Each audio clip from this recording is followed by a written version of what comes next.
back. We are on week 7 of Kenobi's training. I'm here with Kenobi and the Bullet Training Journal. If you want more information on this, check out our video series in the description. We're moving on and we're having some exciting stuff. The beginning of this week, Monday, Kenobi got all of his final shots up till this point when we've been going out to the store. At the very beginning, I was carrying him for the most part, and sometimes I would let him down. Every time we got out of the store, I would make sure to wipe him down thoroughly.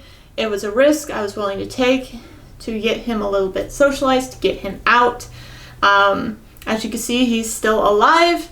Would I recommend it? Maybe, maybe not. I think that's something you have to take into account. I don't honestly see a lot of dogs in stores out here, besides like PetSmart or something like that. So Lowe's has been very low traffic. We've been there a couple times. Like I said, I wipe him down. I'm trying to be as careful as I can, but I know a lot of trainers and service dog trainers use strollers. Definitely the safer way to go. I just didn't get one. I figured I'd carry him, and unfortunately he kind of grew out of that rather quickly. So, but we are done. We have got all our shots at this point, and he did very well at the vet. The vet has been very kind in going slow with him and making sure he has no worries about it at all. All the vet staff really liked that he placed on top of the scale to get weighed just very quickly. Definitely having that place commands definitely come in handy several times. Definitely something I think you should train your dogs. Pet dogs and service dogs, a place is a very good command to have. So that was great. We did a 5-minute training. So this was actually a little training session that I had my husband do with him to get him used to someone else handling him.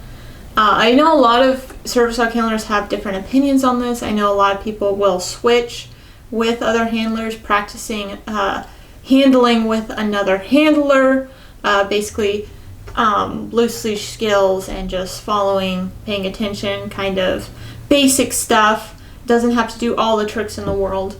And then some handlers believe that no one else should handle your dog. You should be the only one to handle your dog. I hold that someone else should be able to handle your dog.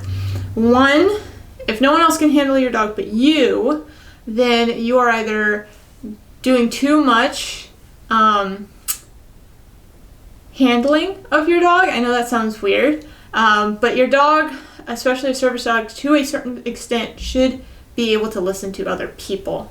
So I know a lot of different handlers have different opinions on to what extent other people should be handling your dog, especially a service dog. Obviously a pet dog, anyone should be able to handle your pet dog. I think that should be the goal, that they're just really well-mannered pet with some extensions to if you really wanted your dog to be like a guard dog. But in this channel, we're talking about service dogs. Kenobi's going to be a service dog, so that's what we're going to lean towards more on this channel. And a lot of different handlers of service dogs have different viewpoints on if someone else should be able to handle your dog, if they should totally ignore everybody else, and whatnot. So there's definitely different camps, different arguments for it.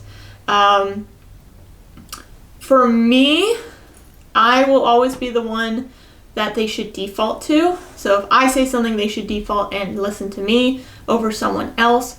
But I believe that my service dog should be a model citizen and should, to a certain extent, be able to I should be able to hand the leash off to somebody else, whether it's a family member or a trusted friend.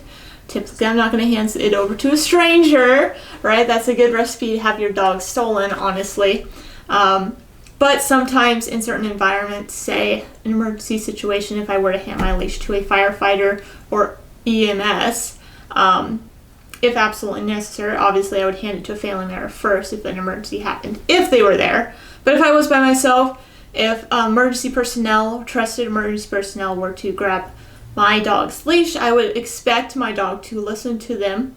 So I think that's very important. Obviously, according to the law, they should not, they're not expected to care for your dog.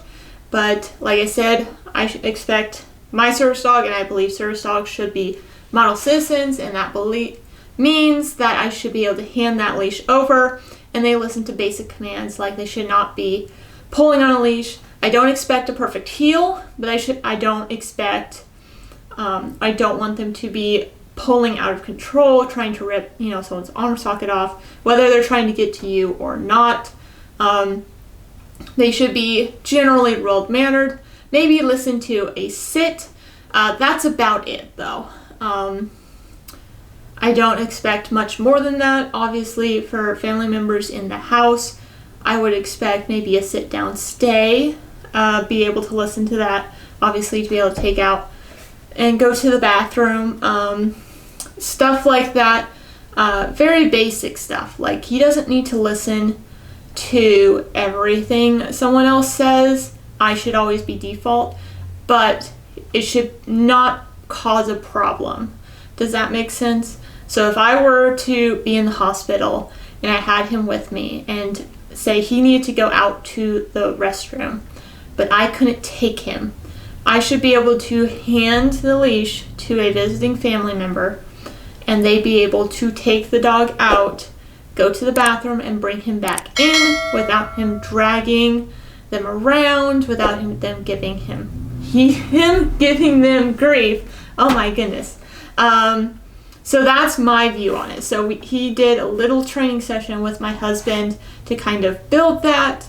Obviously, I'd probably only do that with very trusted people, but he needs to generally be able to handled by someone else, namely a trusted family member, friend, or household member. Okay, on Thursday, we went to the dog park. Since he had all his shots, we had a training class with some other people I met up that I know their dogs. He was definitely very shy around them. They were bigger dogs than he's used to. I know his parents are technically bigger than Elsa, but he's really only seen Elsa for the last couple weeks, so having these dogs that are like twice as big as Elsa, even though that's probably how big he's gonna get, he was a little thrown off about it and he was a little shy, and I didn't push him at all. Unfortunately, I didn't get any footage of it, but I think he did really well. By the end of it, he was really starting to open up, and that was great. He also on Tuesday officially passed his virtual home manners test. I sent it in and officially got it passed on Tuesday, so that was great. We hit our first milestone, our first big milestone. Wednesday we did a walk. Now this week, I do remember we did several walks this week. He was super distracted and super poorly, like bouncing all over the place. And luckily I could report that it was really only that week. It was really only this week. But when your dog does that, when your dog seems to regress like that, you really just got to stay calm, focused, maybe take a step back. I did. I amped up the treat level that I was giving him, and we were able to come out of it, and he's actually walking really good on the leash now. He just had a big sprout of curiosity, and I'm sure as we get older, he's also going to go through some teenage stages, which are totally normal, which I'll probably have the same thing to do again.